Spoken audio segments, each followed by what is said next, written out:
Hello children, welcome to my channel. तो प्यारे kids, आज हम लिखना सीखेंगे ABCD। आइए पहले जानते हैं कलर्स नेम। ये कौन सा कलर है kids? Red colour and black colour. ये कौन सा कलर है kids? Brown colour. Orange colour and green colour. ये कौन सा कलर है किड्स? Purple colour. आइए सीखते हैं ABCD। Brown colour, A for apple. B for ball. C for cat.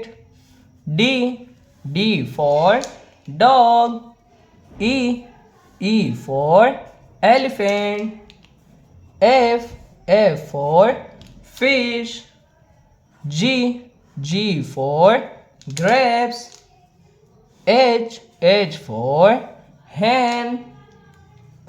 I for ice cream.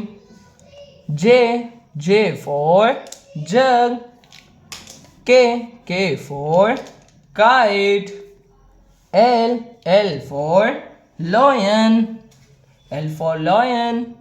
M for monkey. N for nest. O for orange. P for parrot. Q for queen. R for rabbit. S for sheep. T for tiger. U for umbrella.